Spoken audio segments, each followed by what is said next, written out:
Ibabalik na ulit ang NCAP o No Contact Apprehension Policy simula ngayong Lunes, May 26, 2025. Para sa mga hindi pa nakakaalam, ang NCAP o No Contact Apprehension Policy, ibig sabihin nito, wala na mga enforcer na manghuhuli sa atin kapag tayo ay nakagawa ng violation sa mga traffic rules. Meron na lamang mga Ultra HD o mga Ultra High Definition CCTV camera na huhuli sa mga violators. Alam nyo, mas matindi ito kaysa sa merong mga enforcer na maninikit sa atin kung sakaling tayo ay makagawa ng violation. Dahil dito sa NCAP, posibleng magkaroon tayo ng patong-patong na violation. At kapag ka nagpatong-patong yan, syempre malaking pera ang babayaran mo. At mas pina-high-tech na daw ang mga camera na ginagamit ngayon ng MMDA dahil na-zoom na ito. At kahit napakalayo ay malinaw pa rin nilang makikita ang iyong plate number. At kung ikaw naman ay nakasasakyan, kahit gabi pa yan, hindi ka nakasuot ng seatbelt, makikita pa rin sa camera yan. Gumagamit na rin sila ng AI o Artificial Intelligence. Sa pamamagitan ng AI, lahat ng mga dumadaan sa bike lane, nagka-counterflow, basta lahat ng violators, mas mabilis na nadidetect sa pamamagitan nitong AI. So para tayo nasa Squid Game dito sa NCAP na ito, bawal tayo magkamali. Kailangan nating sumunod sa rules. Dahil isang pagkakamali mo lang, boom, bayad ka.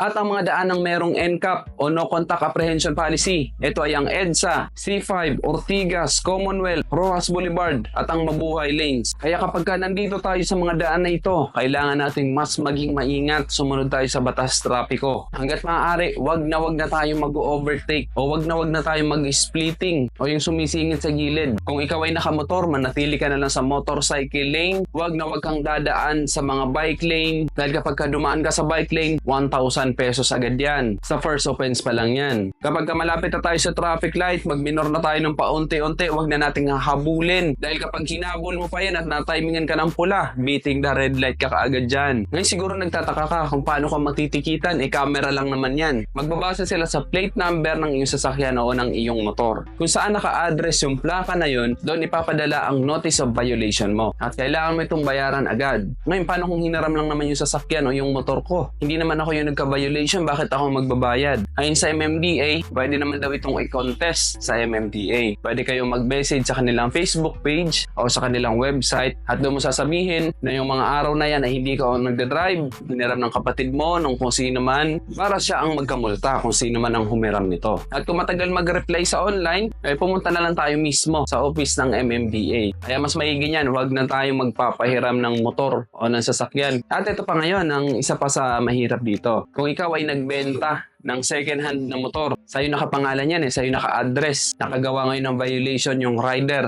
Siyempre, sa'yo yan ipapadala. Sa address mo ipapadala lahat ng mga notice of violation dahil sa'yo nakapangalan. Kaya nga iminungkahi na rin ng LTO para doon sa mga bumili ng mga second hand na motor na i-transfer na ito sa pangalan nila mismo para hindi na nadadawit yung naunang may-ari o yung nagbenta. Meron naging balita dati na halos umabot ng 35,000 pesos ang kanyang multa dahil sa patong-patong na violation. Kaya naman mangyak-ngyak yung driver na mababa na nga daw ang kanyang sinasahod, ang kanyang kinikita, kailangan pa niyang magbayad ng ganung kalaki. At alam naman natin na ang madalas na nasasakot sa mga violation dito ay ang mga nakamotor. Dahil tayo ay exposed sa araw o sa ulan, kailangan natin ng magmadali para hindi na tayo gaanong mainitan. Lalong-lalo na kapag traffic, talaga naman nakakainip na maghintay sa likod ng sasakyan. Kung nandiyan ka lang naka-stay, kung meron namang space sa gilid, pwede naman na tayong sumingit, di ba?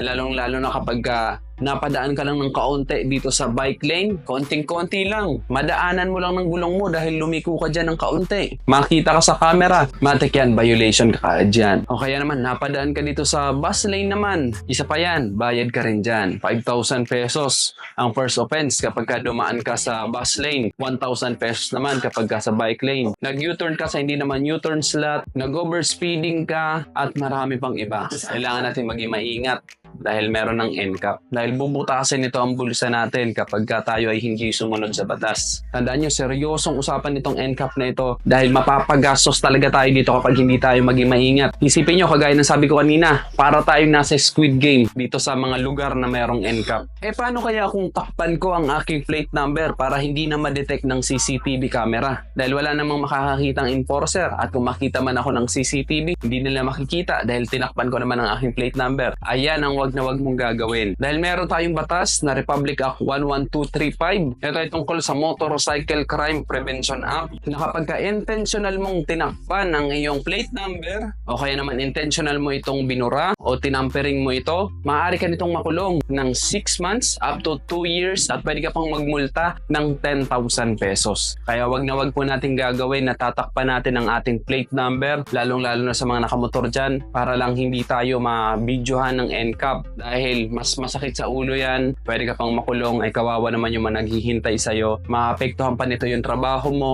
o yung mga pinagkakakitaan mo. Again, mag-i-start na po yan ngayong Lunes, May 26, 2025. At ulitin ko lang ulit, ang mga sakop nitong lugar ay ang EDSA, C5, Ortigas, Commonwealth, Rojas Boulevard at ang Mabuhay Lanes. Yun lang guys, ako sa Rosgo TV, ride safe always and God bless.